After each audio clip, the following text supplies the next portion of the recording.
আলহামদুলিল্লাহ, টাঙ্গাইল জেলার সদর থানার অন্তর্গত পাকুল্লাহ তাফসীরুল কোরআন মাহফিলের স্বনামধন্য সভাপতি ডাক্তার আলহাজ আশরাফ আলী দামাত বারকাতুহুমুল আলিয়া, প্রধান অতিথি জেলা বিএনপি টাঙ্গাইলের সাধারণ সম্পাদক, এই আসনের কৃতি সন্তান আমাদের বড় ভাই জনাব অ্যাডভোকেট ফরহাদ ইকবাল, আতালাল্লাহু উমরাহু ওয়া বারাকাল্লাহু ফি হায়াতি, বলেন আমিন। সম্মানিত উদ্বোধক ৫ নম্বর সেলিমপুর ইউনিয়ন পরিষদের সম্মানিত চেয়ারম্যান জনাব সোজায়েত হোসেন, বরেণ্য অতিথি হিসাবে উপস্থিত আছেন জনাব মাহমুদুল্লাহ আকন্দ, জনাব মোহাম্মদ হাসমত আলী, এতক্ষণ যারা আলোচনা রাখলেন মাওলানা হুসাইন আহমেদ, হাফেজ মাওলানা সুলাইমান ফারুকি, অনেক অতিথির নাম দিয়েছেন আপনারা। আমরা দোয়া করছি একবারে ওয়ারফা'না লাকা যিকরাক, যিনি আমাদেরকে এই ময়দানে ইবাদতের উদ্দেশ্যে কোরআন শোনার জন্য নিয়ে আসলেন। ফাযাক্কির বিল কোরআনি মান ইয়াখাফু ওয়াঈদ, হে নবী আপনি কোরআন দিয়ে উপদেশ দেবেন। So admonish and or by the holy Quran him who fears my threat, যাদের ভেতরে আল্লাহর ধমকের ভয় আছে, কোরআনের আলোচনায় তাদের কাজ হবে। কে বলছেন বলেন তো? আমরা আল্লাহর ধমকের ভয় পাই না, হ্যাঁ আমাদের কাজ হবে ইনশাআল্লাহ। ওয়াযাক্কির ফাইন্না যিকরা তানফাউল মুমিনিন, এভাবে আপনি কোরআন দিয়ে আলোচনা করেন, অবশ্যই মুমিন যাদের ভেতরে ঈমান আছে তাদের কোরআনের আলোচনায় উপকার হবে। আর আমরা এই জন্য এই ময়দানে সব ছেড়ে দিয়ে আজকে রাতের বেলায় এসেছি। যিনি আমাদেরকে নিয়ে আসলেন সবার ভেতর থেকে বাছাই করে করে বলেন আলহামদুলিল্লাহ। দরুদ আর সালাম পড়ছে আমাদের নবী মুহাম্মদুর রাসূলুল্লাহ সাল্লাল্লাহু আলাইহি ওয়াসাল্লামের প্রতি। কিভাবে কোরআন আপনাদের সামনে বলবো? আল্লাহ রাব্বুল আলামিন বলেন কিতাবুন উনজিলা ইলাইকা ফালা ইয়াকুন ফি সাদরিকা হারাজুম মিনহু লিতুনযিরা বিহি ওয়া যিকরা লিল মুমিনিন। সূরা আরাফের ২ নম্বর আয়াতে আল্লাহ বলেন কিতাবুন, এই একটা কিতাব। এটা আপনাকে আমি কেন দিয়েছি জানেন? মানুষের সামনে এটা দিয়ে যখন সতর্ক বাণী উচ্চারণ করবেন তখন আপনি নিজে সতর্ক থাকবেন। আপনার নিজের সতর্কতা কি? আপনি যেন কোনো ভয় পাবেন না, কোনো দ্বিধা দ্বন্দ্ব সংশয় সন্দেহ এগুলো আপনার ভেতরে যেন কোনো কাজ না করে, কোনো সংকীর্ণতা যেন বাসা না বাঁধে। যিকরা লিল মুমিনিন, কোরআন মুমিনদের জন্য উপদেশ। কাদের জন্য? এখানে আমরা যত মানুষ এসেছি আমরা জানি কোনো বেঈমান এখানে নেই, কিছু না হলেও কিছু ঈমান আল্লাহর প্রতি আমাদের আছে, আছে না? অন্য ধর্মের লোক যারা আছে তাদের ঈমান আছে, হয়তো তারা বাপদাদা এবং পূর্বপুরুষ যারা যা করেছে ওই দেখতে গিয়ে হয়তো মানতে পারে না, বলতে পারে না। আমি একবার বরিশালে যখন পড়তাম ছোটবেলায়, ওই সময় যাচ্ছিলাম, হঠাৎ দেখি নৌকায় ঝড় ওঠার কারণে দোলাদুলি করছে। আমরা যারা মুসলিম আছি বলছি লা ইলাহা ইল্লাল্লাহ, লা ইলাহা ইল্লা আনতা সুবহানাকা ইন্নী কুনতু মিনাজ জালিমিন। হিন্দু দাদা দাদি বসে আছে সামনে, ওরাও দেখছি পড়ছে লা ইলাহা ইল্লাল্লাহ। কি গো, চেহারা দেখে মনে হচ্ছে অন্য ধর্মের, কপালে একটা কি দেওয়া থাকে না? বললাম দাদা দেখে মনে হচ্ছে আপনি অন্য ধর্মের মানুষ, মুসলমান হয়েছেন কবে? হয়নি। কালেমা পড়লেন? যে ঝড় উঠেছে কালী দুর্গার কাজ না, আল্লাহ লাগবে। কোরআনে কারিমে সূরা বানী ইসরাঈলের ভেতরে আল্লাহ এই তথ্যটা ১৫০০ বছর আগে দিয়েছেন। হে নবী, বিপদে যারাই পড়ে ওরা মানুষ হয়, দুনিয়ার কারো কথা ওর মনে আর আসে না, মনে আসে তখন আল্লাহর কথা। এই জন্য অন্য ধর্মের কেউ আসলেও তার ভেতরে অন্তত এই বিশ্বাস আছে যে আল্লাহ একজন আছে, উপরওয়ালা বলে তারা তো চাই বল। সুতরাং আমরা যারা আছি আমাদের উপকার হবে, আমাদেরকে সতর্ক করার জন্য আল্লাহ কোরআন দিলেন। ধরন কি দিলেন? হারজন। আলেম আছে যারা তারা বুঝবে। হারজনের ব্যাখ্যা হচ্ছে দুইটা। হে নবী, আপনি যখন কোরআন মানুষের কাছে প্রচার করতে যাবেন, দুইটা বিষয় সামনে আসতে পারে আপনার। এক নম্বরে, সামনে যারা বসে আছে এই মানুষগুলোর ভেতরে এমন অনেক মানুষ আছে, তারা আপনার এই বক্তব্য, কোরআনের কথা না বোঝার কারণে মন খারাপ করতে পারে। এরকম শ্রোতা দেশে নেই? এখানেও আছে। হয়তো না বুঝে আপনি আন্দাজে রাগ করছেন, বুঝলে আপনারও দায়িত্ব ছিল এটা প্রচার করা। দ্বিতীয় নম্বরে, আবাহমান কাল থেকে এমন এমন নিয়ম নীতি ইসলাম মনে করে এলাকার মানুষেরা পালন করে, কোরআনের তাফসীর করলে ওইগুলো টিকবে না। কেন টিকবে না বলেন তো? আমরা জানি এই পৃথিবীতে তিনটা প্রাণী আছে, এরা কিন্তু দিনের আলো, সূর্যের আলোতে বের হয় না। পেঁচা, বাদুড় আর চামচিকা। এরা রাত যত গভীর হয়, অন্ধকার ছেয়ে যায়, তখন ওরা বের হয়। বের হয়ে স্থির থাকে, মানুষের কলা নষ্ট করে, ফসল নষ্ট করে, বরজ নষ্ট করে। কথা বলে না কেন? কি বুঝলেন এখান থেকে? সূর্যের আলো, দিনের আলো এদের ভালো লাগে না, এই জন্য রাতের আধার এরা বেছে নেয়। এদের নাম ওই রকম ডিজিটাল নাম, পেঁচা, বাদুড়, চামচিকা। এ দেখলে মনে হচ্ছে চেহারা কিরকম হবে। নাম শুনলে বোঝা যাচ্ছে না যে চেহারা ওই রকম 2 নাম্বার। কেউ যদি একবার পেঁচা দেখে, ওর মনে হয় যে আরেকবার দেখি। কথা বলে না কেন? চামচিকা দেখলে মনে হয় কি আমি আরেকবার দেখি। কিন্তু স্যারে দেখতে ভালো লাগতো নামের কারণে, কই সেও তো কাজ ভালো করেনি। মানে তাকান, হাসিনা মানে সুন্দরী। হ্যাঁ, কোরআনে কারিমে আল্লাহ সূরা নিসা 5 নাম্বার পারা 8 নাম্বার পৃষ্ঠা 3 নাম্বার লাইনে নামটা দিয়েছেন, ওয়া হাসনা উলাইকা রাফিকা।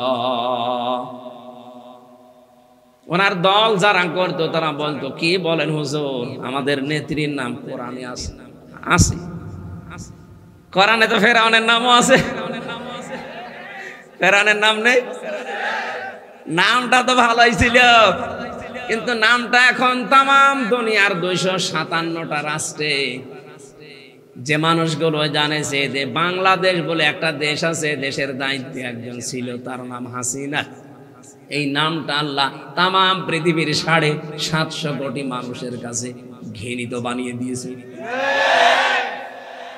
আমার এই ছোট্ট জীবনে আমি যতগুলো দেশ ঘুরেছি, যেখানেই গেছি, যে ভাষার লোক বলেন, যে জাতির লোক বলেন, যে ধর্মই মানুষ, জিজ্ঞাসা যদি করে বাড়ি কোথায়, যদি বলি বাংলাদেশে, ওই একবারেই বলে যে ওই দেশে একটা হারামি আছে। অথচ আমি এখনো কিছু বলিনি, আন্দাজেই বলে। নামটা কিন্তু সুন্দর। এ পৃথিবীতে যাদের নাম সুন্দর ছিল, ইয়াজিদ নামটা খারাপ নাকি? কত সুন্দর একটা নাম। কিন্তু এই লোকটা জুলুম করার কারণে আল্লাহ পাক তার নামটা এত বেশি ঘৃণিত করে দিয়েছেন। একটা হিন্দুরে যদি বলেন, ভাই ছেলে হয়েছে 5000 টাকা দেব, নাম রাখেন ইয়াজিদ, এটা নাম হইল?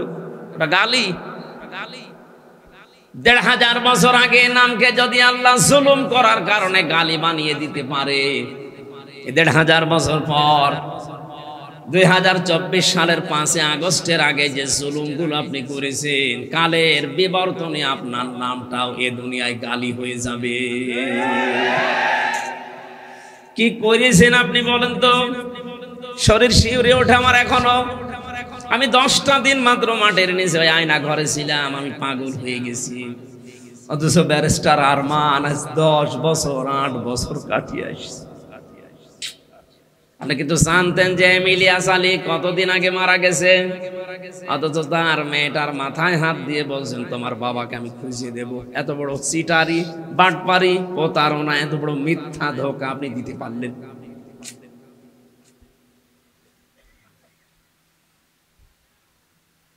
পৃথিবীর ইতিহাস যত আমি পড়েছি, বিশ্ববিদ্যালয়ে থাকাকালীন বহু উপন্যাস পড়েছিলাম, আমি বহু ইতিহাসের বই পড়েছি, কোনোদিন এই কথা আমি পড়িনি, শুনিও নি। পৃথিবীতে মানুষ হত্যা করার পরে তার লাশের উপরে কেউ ড্যান্স দিতে পারে, আমি পড়িনি, শুনিও নি। কিন্তু 2006 সালের এই অক্টোবরের 28 তারিখে আমি নিজে দেখেছি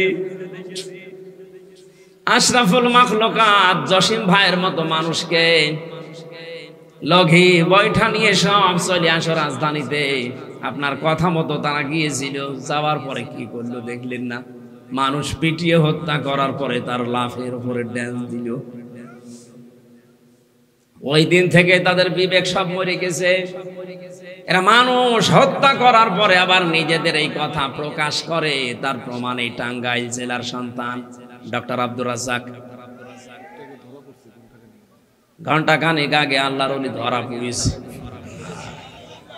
এই লোকটা হেফাজতে ইসলামের শাপলা চত্বরে যেভাবে মানুষকে ব্রাশ দিয়ে দুনিয়া থেকে বিদায় করে আবার ভিডিও করে বলছে যে দেখেননি কি করেছিলাম। মানুষের বিবেকে এটা বলে কি? একবার সিরাজগঞ্জ থেকে যাচ্ছিলাম কুষ্টিয়ায়, বাসের পেছনে বসে আছি, ড্রাইভারের পেছনে। রাস্তার মাঝে দেখে একটা মরা কুকুর পড়ে আছে। ড্রাইভার সাহেব ওপর দিয়ে না চালিয়ে বাম দিয়ে চালিয়ে দিল, গাড়ি একটু ঝাঁকি দিয়ে উঠিস। ড্রাইভারকে বললাম আপনি এমন করলেন কেন? এখন অ্যাক্সিডেন্ট হয়ে যেত। আমারে বলছো হুজুর দেখেন না একটা মরা কুকুর পড়ে আছে, আমি ডবল করে ওর গার উপরে দেব, আমার বিবেক নেই। আমি বললাম তো মরা কুকুর, ও ডবল করে মারলেই কি আর না মারলেই কি? ড্রাইভার আমার দিকে ঘুরে বলছো হুজুর আপনি কি আসলে হুজুর? আপনি কেমন হুজুর? আপনি দেখেন যে একটা মরা কুকুর পড়ে আছে, আমি ডবল করে মারবো, আমার বিবেক নেই? এই কথা শোনার জন্য আমি ছিলাম। পৃথিবীর নিকৃষ্ট দুইটা জীব, একটা কুকুর একটা শুকুর, এর ভেতরে একটা মরে পড়ে আছে, তাও জীবিত না। এই মরা জিনিসকে আপনি ডবল করে মারতে চান না, আপনার বিবেক বাধা দেয়। অথচ 6 সালের অক্টোবরের 28 তারিখে আশরাফুল মাখলুকাত পিটিয়ে হত্যা করার পরে তার লাশের উপরে নাচ দিয়েছে। এদেরকে আপনি মানুষ মনে করেন, আমার তো মানুষ মনে হয় না। এই 15.5 বছরে এই জালেমদের দ্বারা যারা নিয়োগ পেয়েছিল তাদেরও বিবেক আল্লাহ মেরে ফেলেছিল।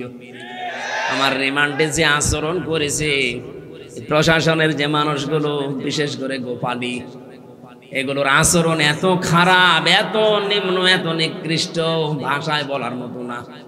একজন আলেম মানুষ, এদেশের সবাই কম বেশি আমার চেনে যে আমির হামজা, কথা বলে না কেন? অথচ আমার চোখ কালো কাপড় দিয়ে বেঁধে, হাত পেছনে দিয়ে হ্যান্ডকাপ দিয়ে, মাজায় ডান্ডা বেড়ি দিয়ে, দড়ি টাঙিয়ে 11 ঘন্টা দিয়ে রেখেছি। অথচ নিজেরাই বলছে আপনি কিছু করেননি, আমরা জানি, কিন্তু আমরা যা বলতে বলছে এগুলো বলা লাগবে, একটা কথা হইল। অথচ বাইরে বলি ওড়াচ্ছে যে আমরা ন্যায় বিচার কায়েম করছি, এর নাম ন্যায় বিচার? ভালো মানুষ বাড়ি থেকে আপনি ধরে নিয়ে গেলেন, অথচ পেপারে দিতে বলছেন যে ওরে আমরা ধরেছি কুষ্টিয়া চোরহাট থেকে। ডাহা মিথ্যা কথা, এখান থেকেই মিথ্যা শুরু। পরের দিন আমার বাবাকে বলেছে যদি 10 লাখ টাকা না দেন 50টা মামলা দেব। আমার বাবা তো গ্রাম্য মানুষ, ও যা পেয়েছে আশপাশে সব বিক্রি করে বলেছে এই নেন, তাও 8 লাখ দিয়েছিল।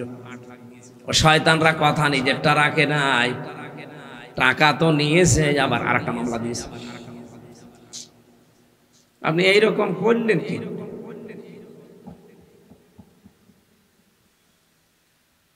এই যে স্বাভাবিক হচ্ছে না শরীরটা, এই কারণে। ভেতরে আমার অবস্থা এমন করেছিল, আর যা খাওয়াইয়েছে এই 3টা বছর ফাঁসির কন্ডেম সেলের ভেতরে রেখেছিল। শরীর এত চেষ্টা করছে কিন্তু স্বাভাবিক হয় না। কিছুদিন পরে আবার রক্তের হিমোগ্লোবিন কি একটা আছে না, এটা কমে যাচ্ছে। এই জন্য শরীর ঘামতে দেয় না। ডাক্তাররা বলেছে যদি শরীর ঘামে তাহলে আবার আপনি পড়ে যাবেন। এই যে 10 দিন বিছানায় পড়েছিল, ডাক্তার আমারে বলেছে আপনাকে কথা বলা লাগবে কম, 2 নম্বরে রাত জাগা যাবে না, ডায়াবেটিস 19-এর উপরে। এই জেলে যাওয়ার পরে এগুলো সব, আমার জীবনেও ডায়াবেটিস আমার বংশে নেই। চিন্তা এবং এই অত্যাচারের কারণে মানসিক একটা টেনশন আর নির্যাতন। রাত 10টার পরে বারবার বলে যে ঘুমিয়ে পড়বেন, নয়তো কিন্তু আবার বেড়ে যাবে। আবার এই 10 দিন না, তখন আবার বছরের পর বছর পড়ে থাকা লাগবে। আমি এখানে হাতে পায়ে ধরে কমিটিকে বলছি প্রত্যেক জায়গায় যে ভাই আপনি যাই করেন, আমি তো এমনি যেতে চাচ্ছি না, জোর করে আপনারা নিয়ে আসছেন, আমার রাত 10টার ভেতরে মাহফিল শেষ করা লাগবে। কথাও দিল যে হ্যাঁ ঠিক আছে। এখানে আসার পরে আমি সে মাগরিব থেকে বলছি যে আমরা রাত 10টার ভেতরে শেষ করবো, আপনারা কথা রাখেন, যে আবার যদি অসুস্থ হয়ে পড়ে যখন 10টা বাজে ঝামেলা হবে না বলেন। প্রত্যেক দিন অনুষ্ঠানগুলো নিয়ে আছে বাংলাদেশের বিভিন্ন প্রান্তে প্রান্তে, আপনাদেরটাই নাকি আর তারা মানুষ না? লক্ষ লক্ষ টাকা খরচ করে যদি না যায় তাদেরও একটা ঝামেলা, আমারও তো ক্ষতি। আশা করছে এটা রেকর্ড হচ্ছে, কালকে সারা দেশে যাবে। কমিটির যারা আছেন দায়িত্বে, বাংলাদেশের যে জেলায় আমার মাহফিল আছে আপনাদের আমি পায়ে ধরছি, আমি নিজে কন্ট্রোলে নেই। আমি তো আবার স্বাভাবিক থাকবো নাকি? আগামী থেকে যারাই নেন আমার রাত 9টায় তুলে দেবেন, 10টা 10:30টায় মাহফিল আমি শেষ করে দেব। নয়তো আমারে নেবেন না, অন্য হুজুর নিয়ে আসেন, আমারে নিয়েন না ভাই, আমারে মেরে ফেলবেন। আপনি গরু দিয়ে চাষ করে খাবেন, গরু যদি মরে যায় আমার তো কিছু বেঁচে থাকা লাগবে। আশা করছে কথাটা রাখবে। আমি পেশা বাদুর সামসিকার কথা বলেছিলাম এই কারণে যে এদের নাম শুনলেই বোঝা যাচ্ছে যে না এই চেহারা ভালো হবে। এই জন্য রাতের বেলা বের হয় অন্ধকার যখন সেয়ে যায়, মানুষের শুধু ক্ষতি করে বেড়ায়। এই পৃথিবীতে যে মানুষগুলো শিরিক, বেদাত, কুফর এবং জুলুমের অন্ধকারের পথগুলো বেছে নিয়েছে, এই মানুষগুলো স্বাভাবিক না। দিনের আলো, কোরআনের আলো, ইসলামের আলো, এদের সবগুলো তখন জুলুমের অন্ধকারের পথ বেছে নেয়। বেছে নিয়ে ঠিক থাকে, হাজারো মানুষকে বিনা কারণে ধরে, গুম করে আর আয়না ঘরে রাখে। আয়না ঘর নাম শুনেছে, মনে করছেন যে চারিদিকে আয়না দেওয়া, একটা জীবিত মানুষ মাটির নিচে। 2-4 বছর 2-4 দিন 5 দিন পরে যদি ছেড়ে দেয় তো বাঁচা যায়। 8 বছর 10 বছর, আমি তো 14 বছরের মানুষও দেখেছি। ঢাকার একজন বিএনপি নেতার নাম আমার এখন মনে নেই, উনি অনেক দিন ওখানে আছে, এখন মনে হয় তাকে মেরে ফেলিস, এখন আর সে নেই। আপনি যেই লোকটা 8 বছর 10 বছর পরে এই কবর থেকে বের হয়ে আসছে, সেই লোকটা জানে না যে এখন কোন সাল, এটা যে 2024 সাল সে জানে না। এটাতে কোন মাস তার খেয়াল নেই, সে জানা নেই। কি বার এটা সে জানে না, কয়টা বাজে ও কিচ্ছু জানে না, কারণ এতদিন ও ওইভাবে কাটিয়েছে। কখন নামাজের সময় হয়, কখন চলে যায় ও নিজেও জানে না। আর যারা দায়িত্বে থাকে ও শয়তানরা বলেও না। নামাজের সময় যদি কেউ নামাজ পড়তে যায়, আমি দেখেছি এত জোরে মিউজিক দেয়, গান দেয়, আপনার সূরা কিরাত সব ভুল হয়ে যাবে। খাবার দাবার যে অবস্থা, সকালে পোষা চুলা দেয়, দুপুর বেলা খাবার দেয়, তাও মনে হয় কেউ মাখিয়ে দিয়েছে, খেলে খান না খেলে যাবে। এ কঠিন অবস্থা আমার আল্লাহ সহ্য করেননি, এমন ধরা ধরেছে বাপ বলার সময়ও পাইনি। এই জন্য যে মানুষগুলো কোরআনের কথা শোনার পরে যে দেখে না, সারা জীবন আমার জীবনে জুলুম, শিরিক, বেদাত আর কুফরি দিয়ে ভরপুর ছিল অন্ধকারের পথ। কোরআন আসলে ওই জায়গাটা আলো হয়ে যাবে, ওই মানুষগুলো তখন রাগ করবে। আপনাকে যারা নিয়ে এসেছিল ওদের ভেতরেও যদি এই গুণগুলো থাকে, তারাও আপনার প্রতি রেগে যাবে। এজন্য আপনি কারো দিকে তাকাবেন না। আমি যেভাবে আপনাকে প্রচার করার জন্য বলেছি, কোরআনে কারিম আপনি ওইভাবে প্রচার করবেন। এ নির্দেশ কার? আমরা এই নির্দেশটা সামনে রেখে আল্লাহর দিকে তাকিয়ে তেলাওয়াতকৃত আয়াতটা আমি তাফসীর আকারে কথা বলবো। আপনারা লিখেই দিয়েছেন তাফসীরুল কোরআন মাহফিল। আল্লাহ আমাকে যেন বলার মতো তৌফিক দান করেন, বলেন আমিন। জবান ছেড়ে কোরআনের সোনালী আয়াত একবার পড়ে নিন। আউযু বিল্লাহি মিনাশ শাইতানির রাজিম। বিসমিল্লাহির রহমানির রহিম।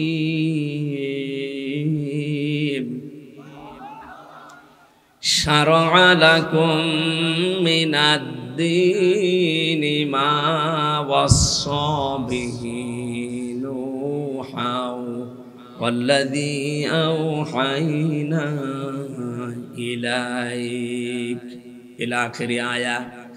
সূরা শুরা। কোন সূরা? বলেন।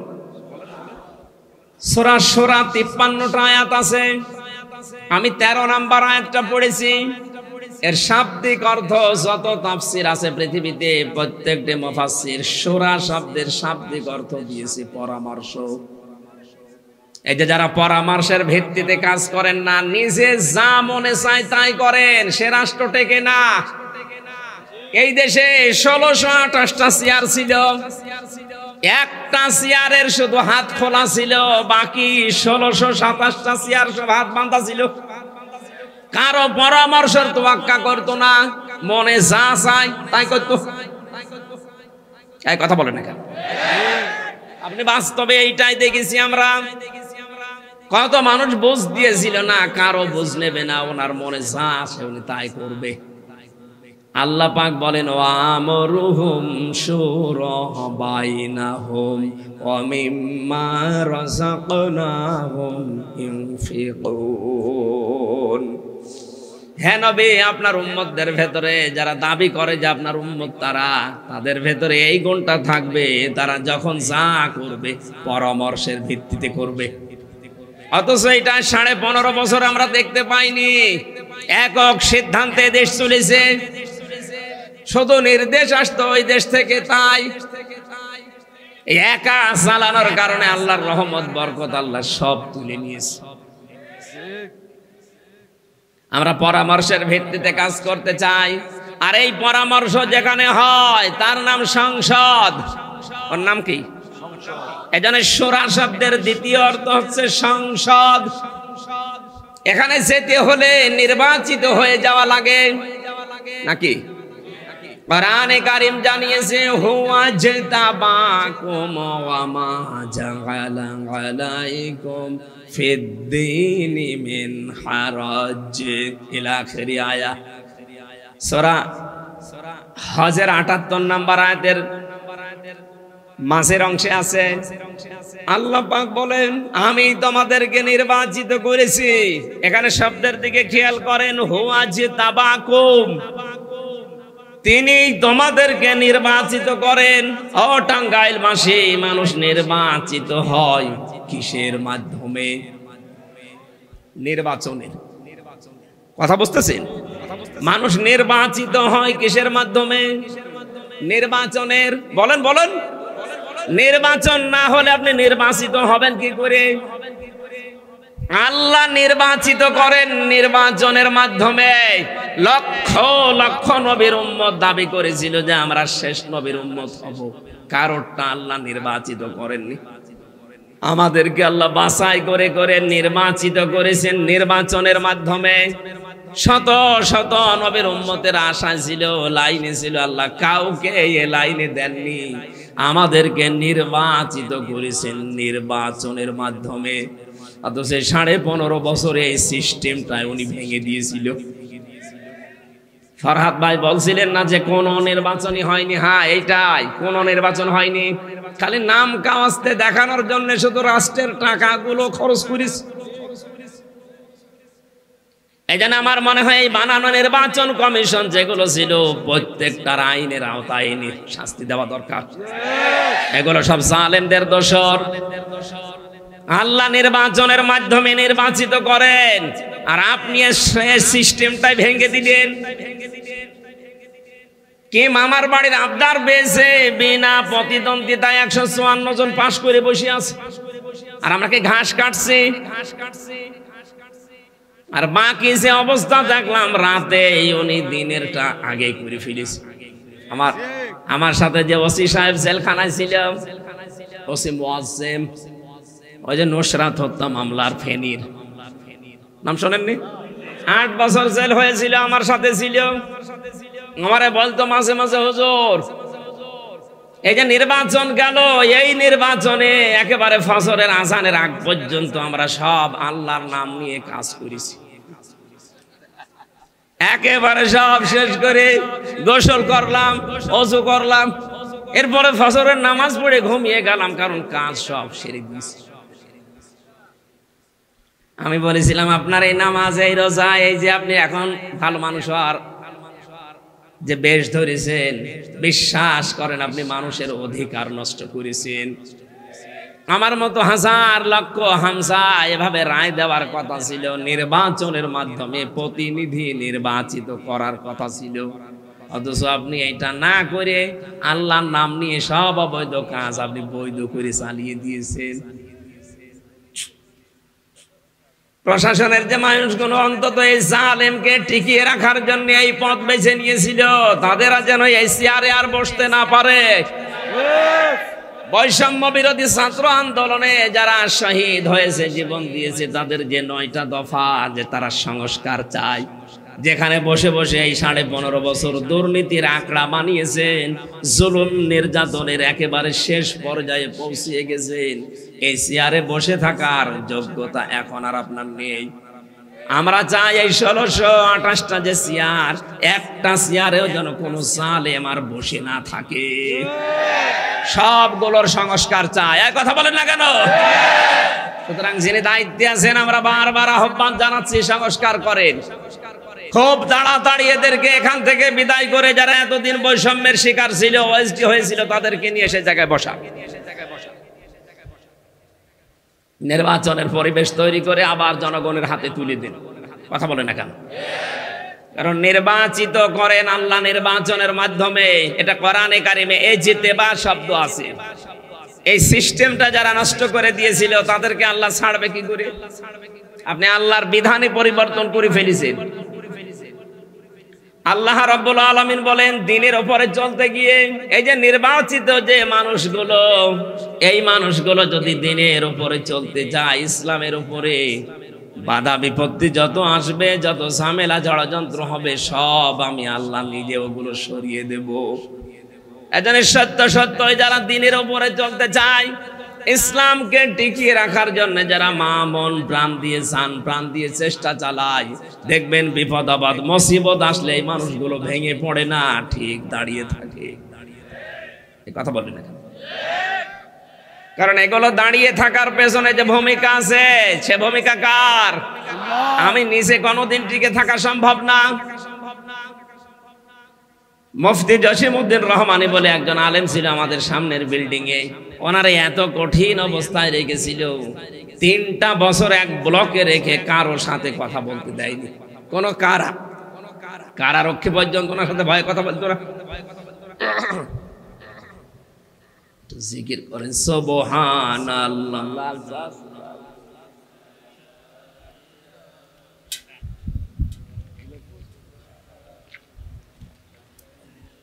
না থাকলে থাক।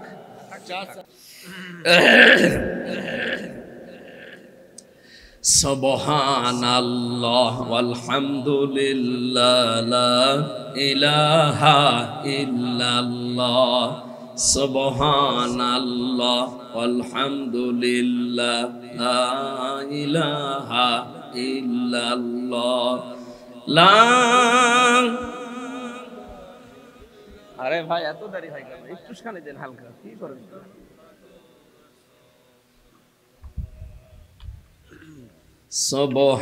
সুবহানাল্লাহ আলহামদুলিল্লাহ। সুবহানাল্লাহ আলহামদুলিল্লাহ লা ইলাহা ইল্লাল্লাহ।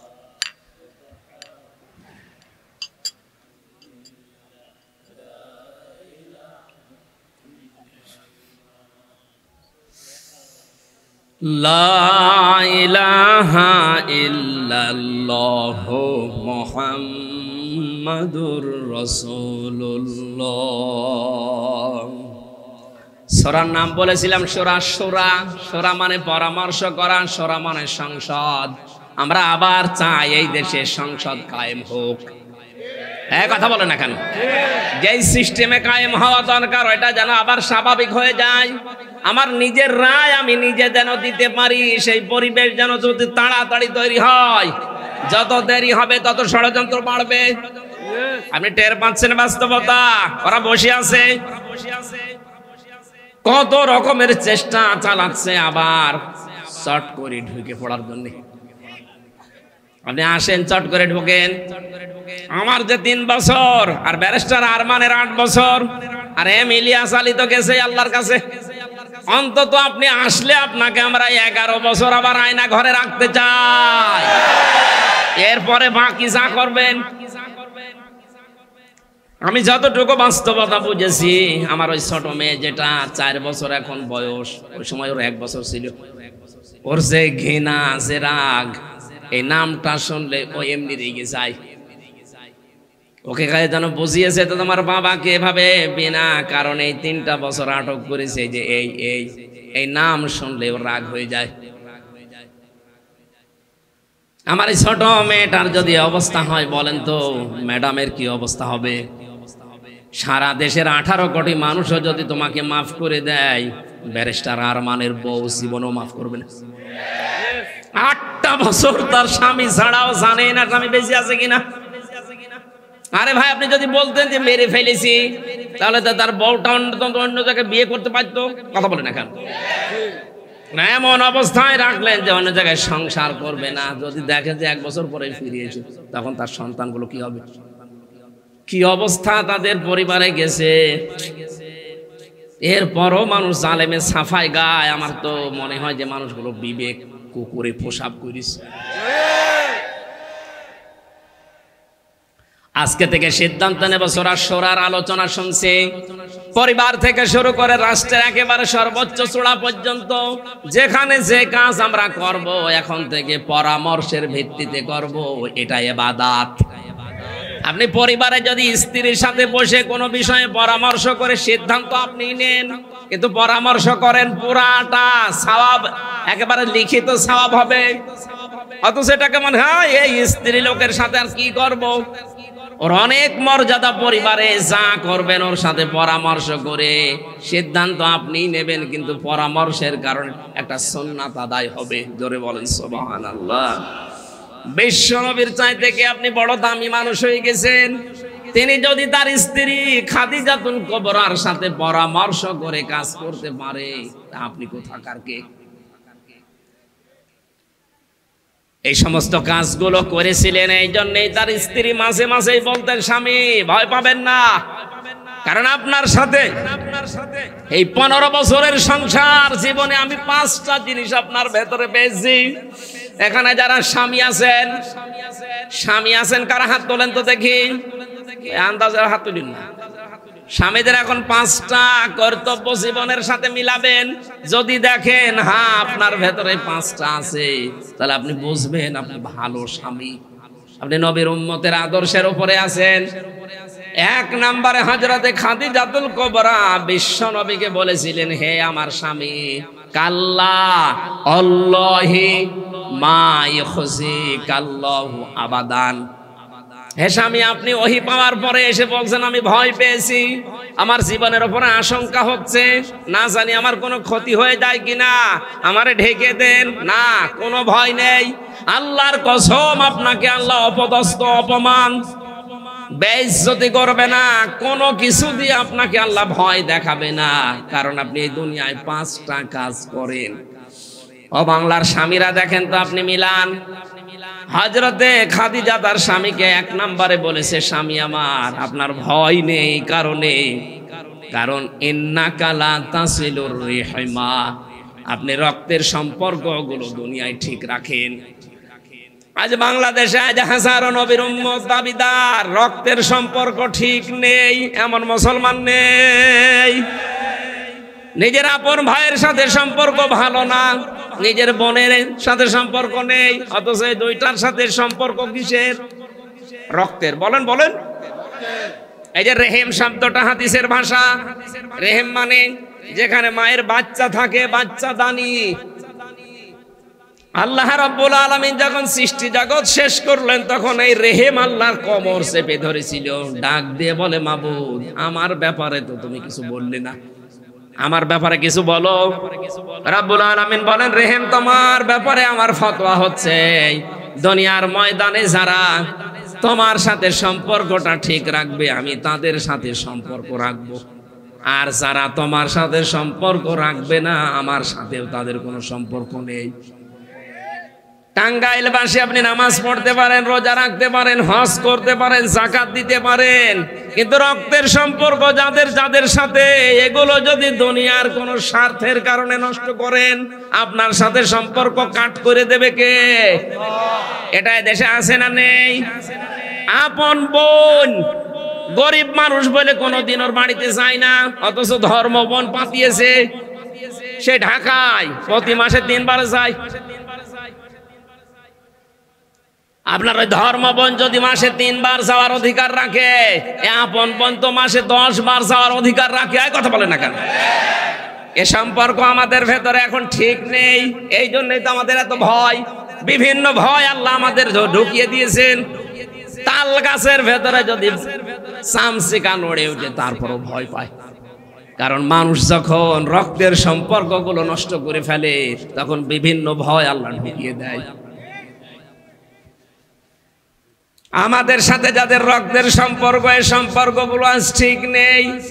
আজ তাকান তাদের ভেতরে কত রকমের ভয় আল্লাহ ঢুকিয়েছেন। 2 নম্বরে নবীজির স্ত্রী বলেছিলেন, স্বামী আমার ভয় পাবেন না, তাহমিলুল কাল্লা, আপনি মানুষের বোঝা বহন করেন। টাঙ্গাইলবাসী হাদিস থেকে কি পেলেন?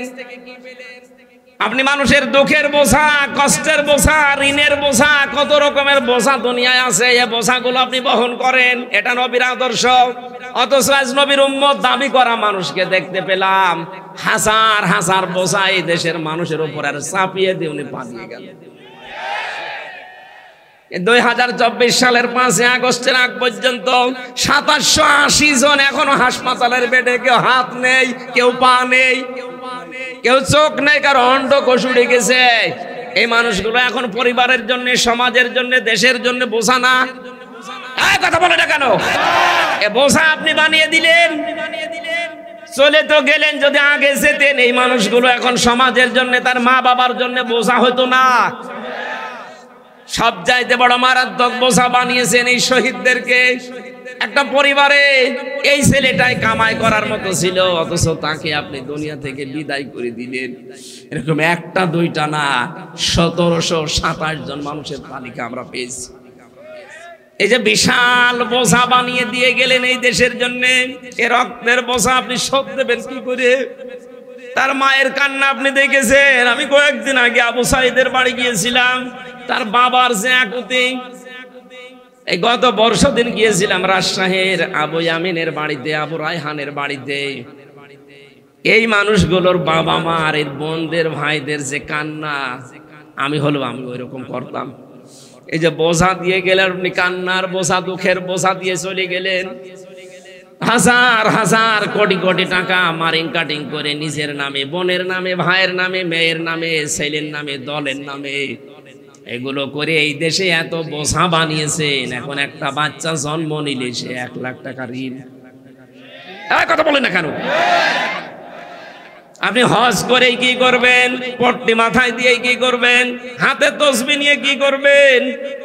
আবার বলে সকালবেলা উঠে আমি জায়নামাজ খুঁজি। কই ছেলেরা তো যে জায়নামাজ পায়নি।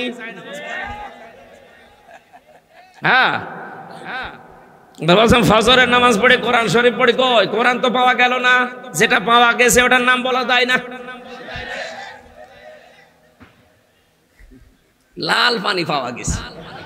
এই দরবেশ রিমান্ডে খালি ডিম ওরে নাকি শুনলাম ডিম দেখিয়েছে, যায়নি। ডিম দেখিয়েই বলছে প্রতি 2 দিন সপ্তাহে এখানে আমাদের আড্ডা বসতো, লাল পানির আড্ডা। আপনি জায়নামাজ যদি খুঁজবেন, কোরআন শরীফ পড়বেন ফজরের পরে, এ পানির বোতল কিসের? না, আপনার কথার সাথে কাছের মিল নেই।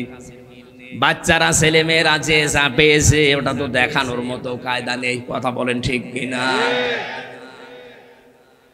কি হলো এত টাকা পয়সায় যে দরবেশের কি হয়েছে বলেন তো? বাংলাদেশের শ্রেষ্ঠ ধনীর তালিকায় তার নাম ছিল, অথচ এখন শুয়ে আছে আমার মতোই 3 বছর যেভাবে ছিলাম, বিনা এই তোষক নেই সেখানে, এই যে ফ্লোরের উপরে থাকা লাগে।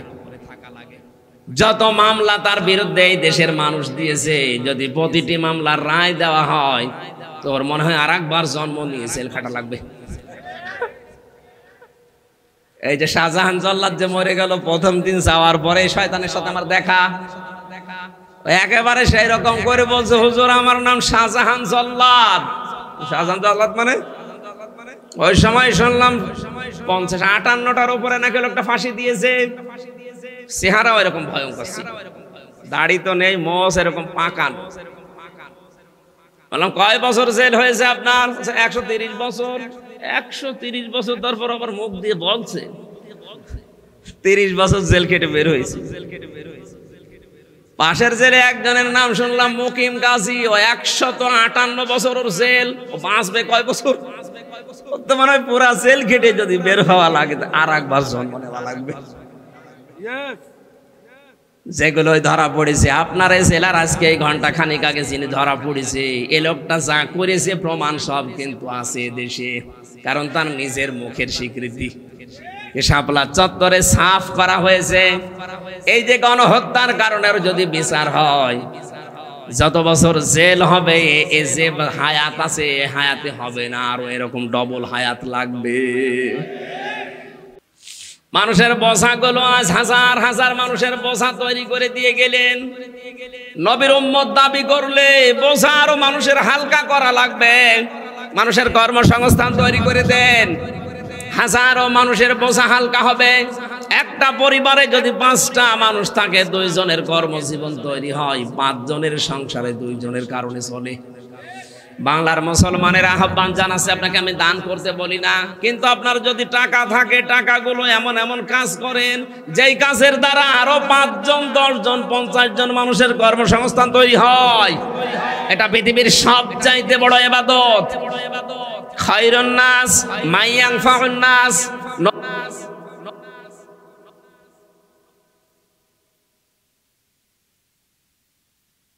বস্ত্র দান করেন, যারা উলঙ্গ হয়ে থাকে, অর্ধ উলঙ্গ হয়ে থাকে, মানুষের পোশাক আশাকের ব্যবস্থা করেন। আজ হাজারো মানুষের কর্মসংস্থান থেকে তৈরি করে মানুষের যাদের বস্ত্রের অভাব আছে, অন্যের অভাব আছে, এই চাহিদাগুলো যারা মেটানোর জন্য কাজ করছে, সে যে দলের লোক হোক, এই মানুষগুলোই নবীর উম্মত। তারাই মাত্র এই দেশে যারা আছে, এই মানুষগুলোই শ্রেষ্ঠ স্বামী। তাদের ভয় লাগবে না, কেউ ভয় দেখাতেও পারবে না। আপনি মেহমানদারি করেন। আরে ভাই, মেহমান তো আমরাও ছিলাম 3 বছর। নবীজি যুদ্ধবন্দীদের সাথে যা আচরণ করেছে, এই দেশে এই 15.5 বছরে কারাবন্দীদের সাথে ওই রকম আচরণ ওরা করতে পারে নাই। যুদ্ধবন্দী আর কারাবন্দী আকাশ পাতাল। আমরা কি যুদ্ধবন্দী ছিলাম না কারাবন্দী? বলেন বলেন। কারাবন্দীদের সাথে যা করেছে তুলে ধরার মতো না, অথচ নবীজি যুদ্ধবন্দীদের সাথে কি করলেন? হাদিস, বদরের যুদ্ধে সুমামা ইবনে ওয়াসাল, এই লোকটাকে সাহাবায়ে কেরাম মসজিদ নববীর ভেতরে খুঁটি দিয়ে বেঁধে রেখেছিল। খুঁটিতে বেঁধে রাখার পরে নবীজি আসলেন রাতের বেলা।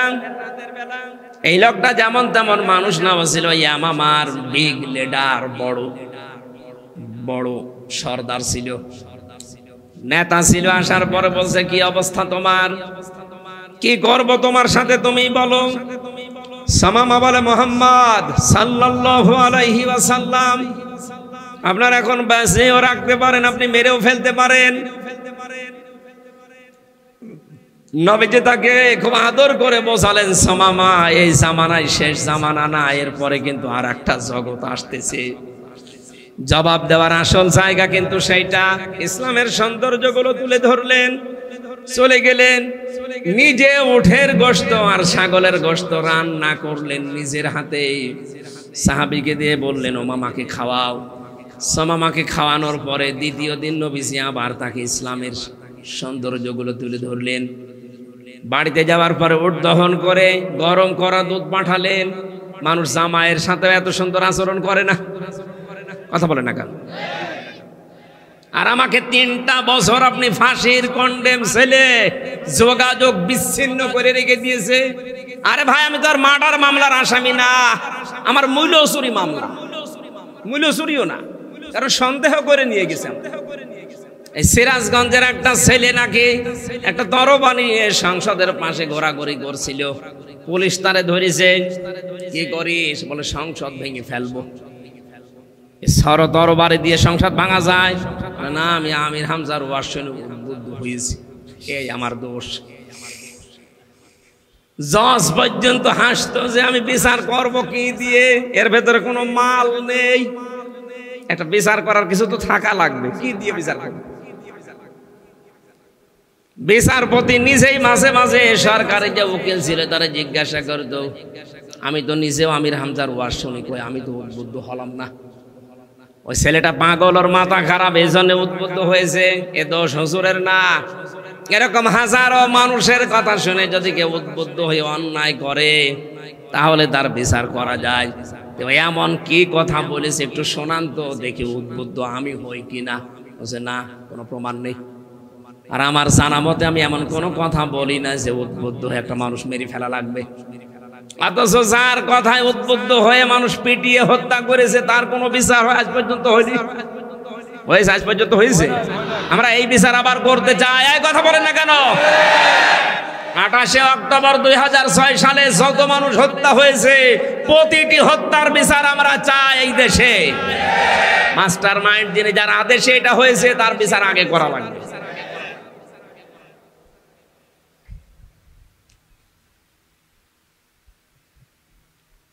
যুদ্ধবন্দির সাথে আচরণ করার পরে তৃতীয় দিন নবীজি বললেন যে আবার ছেড়ে দাও। সাহাবায়ে কেরাম বলে, হুজুর আপনি কি বলেন? লোকটাকে ছেড়ে দেব মানে? এ তো ভয়ঙ্কর মানুষ। বলে আমি যা জানি তোমরা তা জানো না, ছেড়ে দাও। ছেড়ে দেওয়ার পরে লোকটা যাচ্ছিল ইয়ামামায়, হঠাৎ মদিনার শেষ প্রান্তে যে একটা কুয়াতে গোসল করার পরে তার মনের ভেতরে আল্লাহ পাক পরিবর্তন দিয়েছে। নবীর ওই 2 দিনের দাওয়াতে চলে আসলেন, বললেন ইয়া রাসূলুল্লাহ, আমি আর বাপ দাদার ধর্মে ফিরে যেতে চাই না, আপনি মেহেরবানি করে ইসলামের এই সুশীতল ছায়া আমারে আশ্রয় দেন। লা ইলাহা ইল্লাল্লাহ মুহাম্মাদুর রাসূলুল্লাহ। ডাক দিয়ে বলেন, হে রাসূল, আজকের এই দিন থেকে, এর আগে আমি যতদিন আপনার নাম শুনেছি এই মোহাম্মদ নামটা আমার কাছে সবচাইতে ঘৃণিত ছিল। আজকে আমার মনে হচ্ছে এই মোহাম্মদের চাইতে পৃথিবীতে আর প্রিয় নাম আমার কাছে নেই। এতদিন পর্যন্ত ইসলাম আমি সব ধর্মের চাইতে নিকৃষ্ট মনে করতাম, আজকে আমার কাছে মনে হচ্ছে তামাম দুনিয়ায় যত ধর্ম আছে 4500-এর উপরে, সব ধর্মের চাইতে আমার কাছে ইসলাম অন্যতম। দুনিয়ায় যত জায়গা আছে সব চাইতে নিকৃষ্ট জায়গা মনে করতাম এই মদিনাকে। আজকে আমার মনের ভেতরে এমন একটা পরিবর্তন আল্লাহ এনে দিয়েছেন, তামাম দুনিয়ার চাইতে এই মদিনার মহব্বত আমার অন্তরে সব চাইতে বেশি। তিনি ওখান থেকে ইয়ামামার যেহেতু বিগ লিডার ছিলেন, গম আসতো ইয়ামামা থেকে মক্কায়, উনি বন্ধ করে দিয়েছিলেন। আল্লাহর নবীর দাওয়াত যারা গ্রহণ করে না তারা না খেয়ে মারা যাক, আমি আর গম পাঠাতে দেব না। এই যে আমেরিকা বিভিন্ন স্যাংশন দেয় মাঝে মাঝে, কি অর্থনৈতিক যে স্যাংশন দিত, খাদ্যের স্যাংশন দিত, এগুলো নিয়েছে হযরতে উমার সুমামা ইবনে ওয়াসাল রাদিয়াল্লাহু তাআলা আনহুর থিওরি থেকে। শেষ পর্যন্ত বিশ্ব নবীর হস্তক্ষেপে এটা আবার চালু হয়, ওই মানুষগুলো আবার খাবার পেতে থাকে। আমি যেটা বোঝাতে চাই, আল্লাহর নবী মানুষের মেহমানদারি করিয়েছিলেন যুদ্ধবন্দির সাথে, যেটা 15.5 বছরে আপনি কারাবন্দির সাথে এরকম করতে পারেননি। তারেক জিয়া সাহেবের পিএস অপু ভাই আমার পাশেই ছিলেন, এবং তার বন্ধু গিয়াসউদ্দিন মামুর 17 বছর ছেলে, উনি আমার নিচতলায় ছিলেন। আমি দেখেছি এই লোকটার উপরে এত বেশি টর্চার, অত্যাচার মানসিক ভাবে। এমনিতেই এক ব্লকে একা দিয়েছে, কেউ কথা বলা যাবে না ওনার সাথে, আবার ক্যামেরা ফিট করে রেখেছি সিসি, ওই উপর থেকে বসে বসে দেখে যে ওর সাথে দেখা করে কি কথা বলে। এটা যে মানসিক কত বড় একটা যন্ত্রণা। এমনি 17 বছর ছেলে, তার ভেতরে আবার এত মানসিক ঝামেলা, চাপ। কাবু হয়ে গিয়েছিল, এখন হয়তো বের হয়েছে না ভাই, বের হয়েছে। বিরোধী মতকে দমন করার জন্য মানুষ যেন মাথা তুলে দাঁড়াতে না পারে, যা করেছেন আল্লাহ পাকের আরশ পর্যন্ত আমার মনে হচ্ছে কেঁপে গেছে। আল্লাহ তো এমনি ধরে না, এই কারণে ধরেছে, এমন ভাবে ধরেছে আখাযনাহুম বাগতাতান ফাইদাহুম মুবলিসুন। সূরা আনআমের 44 নম্বর আয়াতের শেষের দিকে আছে, আল্লাহ পাক বলেন জালেমরা যখন জুলুম করার পরে আনন্দ করে, অত্যাচার করে, অট্টহাসিতে নিজেদের ভেতরে ফেটে পড়ে, আমি আল্লাহ তখন ওদেরকে আকস্মিক ভাবে এমন ভাবে ধরি ওই মানুষগুলো নিঃশ্বাস ফেলার সময় পায় না। 5 তারিখের ডেটটাই আমি তাই দেখেছি। ও বলেছিল যে 5টা মিনিট সময় দাও দেশের মানুষের জন্য, আমি কিছু লিখতে চাই। বলে না, 5 মিনিটও হবে না, তাড়াতাড়ি পালান। আমার মনে হচ্ছে বাগদাতান শব্দটা আল্লাহ একেবারে খাপের খাপ মুমতাজের বাপ মিলিয়ে দিয়েছে। আখাযনাহুম আলেম নেই এখানে, এখানে ফাইলকে আল্লাহ নিজে। এই যে আখাযনাহুম একটা টান আছে, রব্বুল আলামিন বলেন আমি নিজে ধরেছি। সুতরাং আগস্ট মাসের 5 তারিখে 24 সালে এটা শুধু ছাত্র জনতা এদেশে ধরে নাই, এটা সরাসরি জালেমদের ধরেছে আল্লাহ নিজে। এই কথা বলেন, আল্লাহ যে নিজে ধরেছে তার প্রমাণ ফাইদাহুম মুবলিসুন। মানুষগুলো হতাশ হয়ে পড়েছে, ওরা যে হতাশ, ওদের চেহারার দিকে তাকান। এ ডক্টর আব্দুর রাজ্জাকের চেহারার দিকে তাকান, কত হতাশা তার চেহারার ভেতরে। সব আল্লাহর চেহারার ভেতরে এখন দাবিয়ে দিয়েছে, সব দেখা যাচ্ছে। এই মুবলিসুন একেবারে মিলে যাচ্ছে ওনাদের সাথে। আমি এটা দরবেশের চেহারার দিকে তাকিয়ে দেখেছিলাম, কি অসহায়, দাড়ি কেটে নরম হয়ে গেছে। আমার কয়েকদিন আগে হাজিরা ছিল, আমার মামলা সব মিটে গেছে আলহামদুলিল্লাহ। যেদিন হাজিরা শেষ দিতে গেলাম, যেদিন মিটে গেল মামলা, ওই দিন আল্লাহর এক ওলিরে নিয়ে এসেছিল হাজী সেলিম। তো কথা বলতে পারে না, নৌকা বলতে কি হৌকা বলে ফেলে। কি কান্না এজলাসে দাঁড়িয়ে, মানে ওর মতো অসহায়, ওর মতো নিরাশ মানুষের দুনিয়ায় আর নেই। অথচ আগস্টের 5 তারিখের আগে ওর দাপট দেখে কে? শরীর চলে না, অথচ মেয়ে লোক নিয়ে নাচতো। আমি বানিয়ে বললাম, সবগুলো একেবারে ডকুমেন্ট আছে। শরীর চলতো না, অথচ পাঞ্জাবি গায়ে দিয়ে, টুপি মাথায় দিয়ে মেয়ে লোক নিয়ে নাচাচ্ছে। আর 5 তারিখের পরে এমন অবস্থা করেছে আল্লাহ, মুবলিসুন করে দিয়েছে। অসহায়ের মতো কাঁদতেছে। ওর নামে এখন যত মামলা, কি হলো তার এই গুলশান ফ্যাশন, কি হলো তার এই টাকা পয়সা, কোরআন ঢাকা, এত কিছু করেছিল এই 15.5 বছরে। শয়তানও দেখে দেখে আশ্চর্য হইতো, আল্লাহ আমিও তো এত মারিং কাটিং করিনি। হ্যাঁ, এত মারিং কাটিং করেছি। আমি যেটা বোঝাতে চাচ্ছিলাম, আজ আমাদের উচিত হবে নবীর উম্মত যদি ভালো স্বামী আমরা দাবি করি, নবীর উম্মত যদি পরিগণিত হতে চাই, যাদের বস্ত্র নেই এদের বস্ত্রের ব্যবস্থা করা, যাদের খাবার নেই এদের খাবারের ব্যবস্থা করা, মেহমানদারি করার অভ্যাস তৈরি করা। 5 নম্বরে আপনি হককে সাহায্য করেন, হক প্রতিষ্ঠার জন্য আপনি চেষ্টা চালান। ও টাঙ্গাইলবাসী, এই পৃথিবীতে সবচাইতে বড় হক আমার আল্লাহ। আরো জোরে বলেন কে?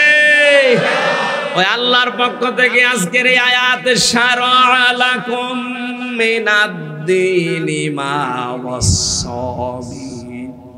আল্লাহ বলেন আমি নির্ধারিত করে দিলাম, বিধিবদ্ধ করলাম। আমি আল্লাহ একেবারে ফাইনাল সিদ্ধান্ত নিয়ে লিখে দিলাম তোমাদের উপরে এই বিধানটা। এই দুনিয়াতে তোমরা শারআ লাকুম মিনাদ-দীন, এই যে দিন শব্দটা আল্লাহ দিলেন প্রথমেই। দিন মানে কি? কোরআন শরীফের ভেতরে আমি দিনের 19টা অর্থ পেয়েছি। আমি তাফসীর আকারে এবার কথা বলছি, খুব খেয়াল করে শুনবেন। কোন মানুষ যদি দিন, আমাদের বিশেষ করে বাংলাদেশ, ভারত, পাকিস্তান, এই 3টা দেশে আমাদের ভেতরে একটা ভেজাল ঢুকে পড়েছে। আমরা মনে করি দিন মানে ধর্ম। দিন মানে কি? বলেন বলেন না, দিন মানে শুধু ধর্ম না। দিন পুরা কোরআন শরীফে দিনের অর্থ আছে 19টা। আমি একটা একটা করে সামারাইজ করে বলছি, আপনি মিলান। দিনের 1 নাম্বার অর্থ দিন মানে কিয়ামতের দিন। এজন্য প্রত্যেক দিন 17 বার আমার এই জবান দিয়ে আল্লাহ পাক তার সামনে দাঁড় করিয়ে এই শব্দটা আমারে বলায়, মালিকি ইয়াউমিদ্দিন। জবান খোলে আয়াতটা পড়েন, মালিকি ইয়াউমিদ্দিন। রব্বুল আলামিন বলেন, আমি কিন্তু কিয়ামতের দিবসের মালিক। এই যে বিচার হবে, এই দিবসের মালিককে। এজন্য দুনিয়ায় যারা বিচারে আছেন, সবচাইতে বড় সতর্ক তাদের জন্য, আপনার বিচারই শেষ বিচার না, শেষ বিচার আখিরাতের বিচার। ওই দিকে তাকিয়ে আপনি বিচার করবেন। এই 15.5 বছরে এই বিশ্বাসটাই ছিল না, এই জন্য তো এত অবিচার। এই কথা বলেন না কেন? মার্ডার করার পরে আপনার কোনো বিচার হয় না, অথচ বিনা কারণে মানুষকে আন্দাজে উল্টা পাল্টা মামলা দিয়ে, খালেদা জিয়ার নামে যে মামলা দিয়েছিল এতিমের সম্পদ আত্মসাৎকারী, শয়তান বিশ্বাস করবে? তার কি এত অভাব পড়ে গেছে যে এতিমের সম্পদ আত্মসাৎ করা লাগবে? অথচ যেই টাকা পয়সা তিনি ব্যাংকে রেখেছিলেন, ওইটা যার কথা বলা হয় যে এই টাকা উনি আত্মসাৎ করে, তার 4 ডবল টাকা বেড়ে গেছে। আরো তো পুরস্কার দেওয়ার দরকার ছিল। অথচ এই মুরব্বী মানুষটার এরকম উল্টা পাল্টা মামলা দিয়ে দেশের বাইরে পর্যন্ত চিকিৎসার জন্য দিতে দিল না, ধুকে ধুকে তারা মারার প্ল্যান করিস। এই কথা বলছে না? আমার কথা হচ্ছে এখানে মালিক ইয়াউমিদ্দিন, আমরা আসলে দিন মানে যে কিয়ামতের দিন, এটা অনেকে জানি না। দিনের দ্বিতীয় অর্থ বেশি, দিন মানে জীবন ব্যবস্থা। দিন মানে কি? আলিয়াউমা আকমালতু লাকুম দীনাকুম ওয়া আতমামতু আলাইকুম নি'মাতি ওয়া রাদিতু লাকুমুল ইসলাম দীনা। সূরা মায়েদার 3 নম্বর আয়াতে আছে, আল্লাহ পাক বলেন, আজকের এই দিনে আমার যে জীবন ব্যবস্থা, এটা আমি পরিপূর্ণ করে দিলাম। যত নিয়ামত আছে আমার, সব আমি তোমাদের জন্য শেষ করে দিলাম। কিয়ামত পর্যন্ত আমার পক্ষ থেকে আর কোনো কথা তোমাদের জন্য যাবে না, সব আমি আল্লাহ কোরআনে কারিমে দিয়ে দিলাম। রাদিতু, আমি নিজে রাজি হয়ে গেলাম, লাকুমুল ইসলাম দীনা, তোমাদের জন্য একটা জীবন ব্যবস্থা, তার নাম ইসলাম। সুতরাং দিন শব্দের দ্বিতীয় অর্থ হচ্ছে জীবন ব্যবস্থা। এই দুনিয়াতে আপনি কি কাজ কিভাবে করবেন, এটা দিনের কাছ থেকে নেওয়া লাগবে। এটা যদি টয়লেট করা হয়, তাও দিনের কাছ থেকে। কথা বলে না কেন? কেউ যদি বাম পা দিয়ে টয়লেটে প্রবেশ করে, আল্লাহুম্মা ইন্নী আউযু বিকা মিনাল খুবুসি ওয়াল খাবাইস, 8-10 মিনিট আপনি কাজ সারলেন। ডান পা দিয়ে বের হওয়ার সময় বলা লাগবে, গফরানাক আলহামদুলিল্লাহিল্লাযী আযহাবা আন্নিল আযা ওয়া আফানি। এই কথা বলে না কেন? কি বললেন বলেন তো? এই যে 8-10 মিনিট আপনি বললেন, এখানে বসে বসে আছেন, যাওয়ার সময় নবীজির তরিকাটা বাম পা দিয়ে, বের হওয়ার সময় ডান পা দিয়ে 2টা দোয়া পড়েছিলেন। আল্লাহর নবী জানিয়েছেন, আমার উম্মতেরা আমার এই সুন্নাত অনুযায়ী 8, 10, 15, 20 মিনিট যা এই কাজ করেছে, পুরাটাই ইবাদত। কারণ আপনি দিন মতো করেছিলেন এই কাজটা। বাংলার মুসলমানেরা এখনো হুঁশ আসে না আপনার। টয়লেটের মতো এরকম নিকৃষ্ট কাজ যদি রাসূলের তরিকায় করার কারণে এটা পুরাটাই দিন হয়ে যায়, ইবাদত হয়ে যায়। বিশ্ব নবীর 63 বছরের জীবন পড়ে আছে। কথা বলেন না কেন? তিনি 10 বছর এই কোরআন দিয়ে সমাজ রাষ্ট্র চালিয়েছিলেন। কথা বলেন। এইটা চালাবে কি আপনার দাদা, আপনার বাবা? আপনাকে এটা দিয়ে চালানো লাগবে না রাসূলের মতো। ওনার টয়লেট করা আপনি দিন মনে করেন, ইবাদত মনে করেন। ওনার রাষ্ট্র চালানো রাজনীতি মনে করেন। আপনি মানুষ। আমরাও চাই এইটাই, রাসূলের টয়লেট যেমন ইবাদত, ওনার 40 থেকে 63 এই 23 বছরের পুরাটাও ইবাদত। আমরা চাই এটাও যেন দিনের আদলে হয়। এই কথা বলেন, এটা চান কি না? এই 53 বছরে এটা কায়েম নেই। এই জন্য আমরা টয়লেটে গেলে, মসজিদে গেলে ভালো লাগে। কিন্তু পৃথিবীর জমিন চালাতে হবে একেবারে ইউনিয়ন থেকে শুরু করে সংসদ পর্যন্ত আল্লাহর এই বিধান মতো রসুলের ওই তরিকায়। এইটাও দিন। এটাও কি এই দিন? আমরা আজ বুঝি না, এ বোঝাতে গেলেও কিছু মানুষ বুঝতে চায়, কারণ সারা জীবন তো আমাদের সামনে ওইভাবে আলোচনা হয়েছে। বাবা বাজার থেকে একটা মাছ নিয়ে আসবে, কিন্তু দোকানদার বলছে দেখেন এটা কিন্তু 4 কেজি ওজন, এই বোয়াল মাছ। আপনি যদি নিতে চান তাহলে কেটে কেটে নিতে পারেন, 1 কেজি পিস পিস করে দিয়েছে। বাড়িতে নিয়ে আসার পরে মেয়ে যখন দেখেছে বলছে বাবা কি? বলছে বোয়াল মাছ। মেয়ে মনে করছে বোয়াল মাছ মনে হয় এতটুকুই হয়। দ্বিতীয় দিন আবার 1 কেজি নিয়ে এসেছে, বলছে বাবা কি? বোয়াল মাছ। ও মেয়ের বিশ্বাস যে বোয়াল মাছ এতটুকুই।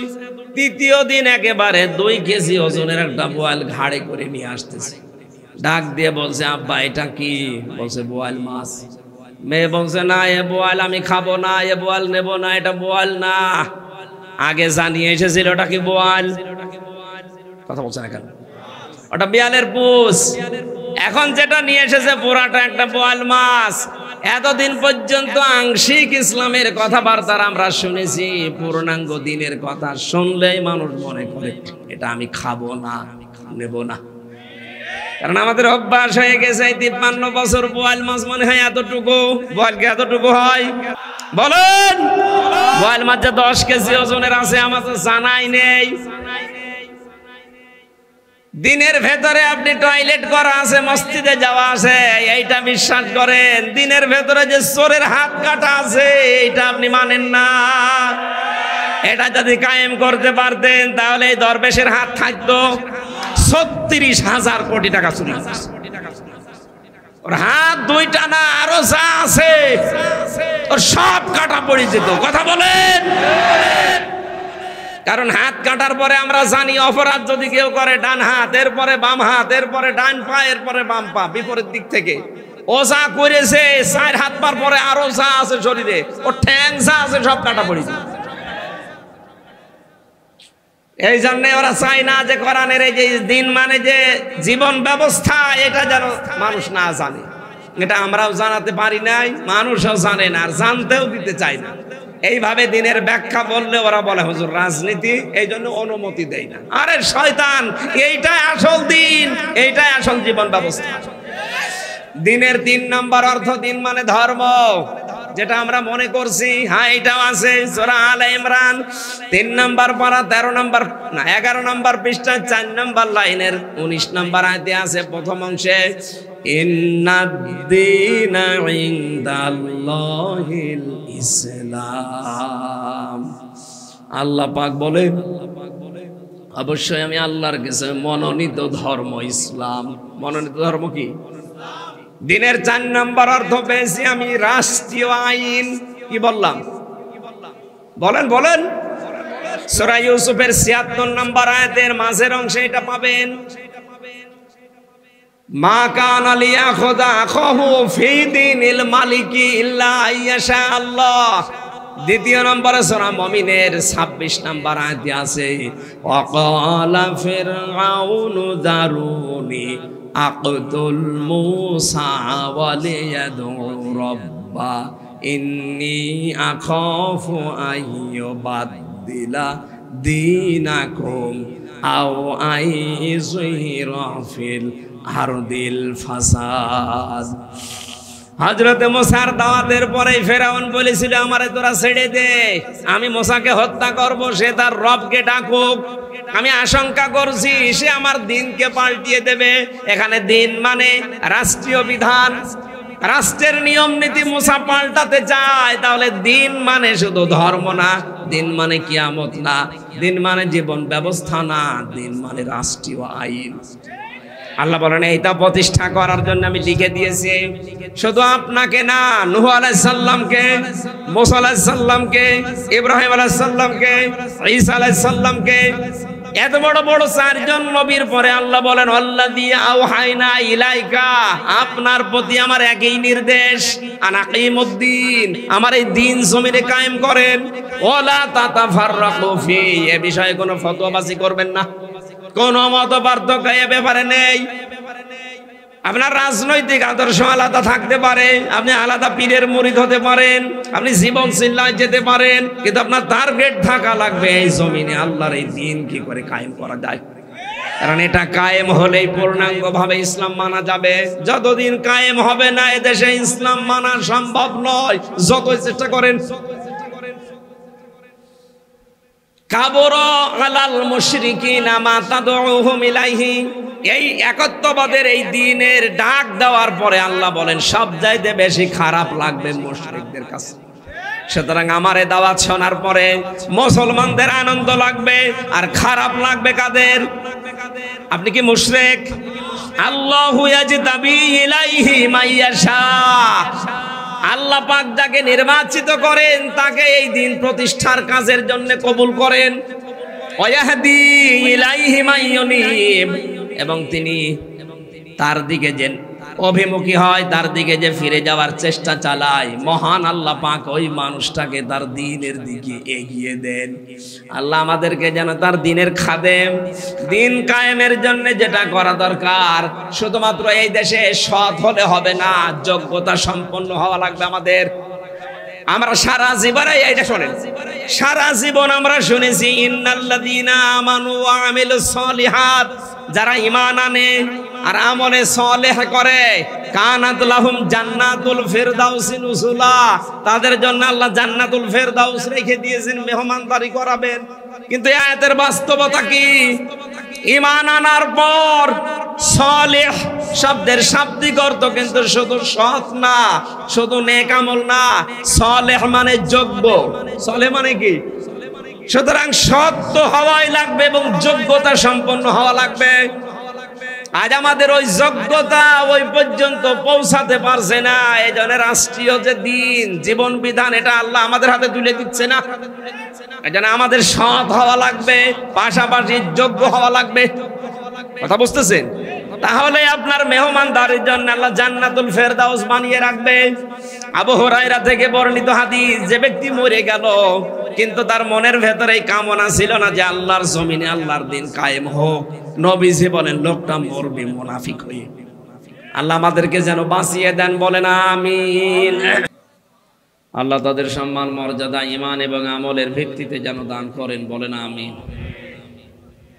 আপনাদের কথা শেষ হয়েছে?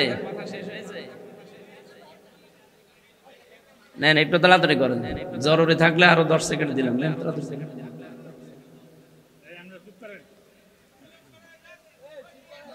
এই ওদের কথা বলা বলুক না, 10 মিনিট 10 সেকেন্ড বলুক, তাড়াতাড়ি করেন।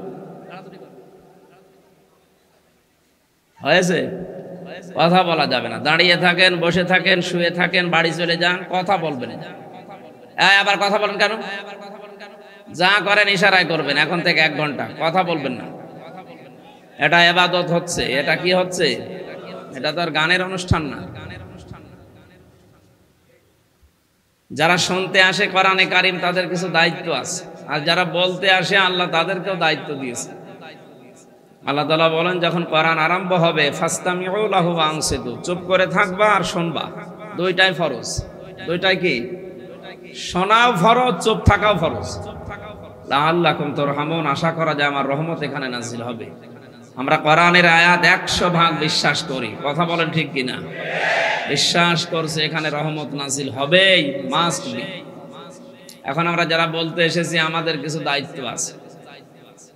কিভাবে কোরআন মানুষের সামনে উপস্থাপন করতে হয় এ ধরন আল্লাহ শিখিয়েছেন, আমরা সেই সামনে ধরন নিয়ে ওইভাবে কথা বলবো ইনশাআল্লাহ। কাবুরু আলাল মুশরিকিনা মা তাদউহুম ইলাইহি, আল্লাহু ইয়াজতাবি মান ইয়াশা ওয়া ইয়াহদি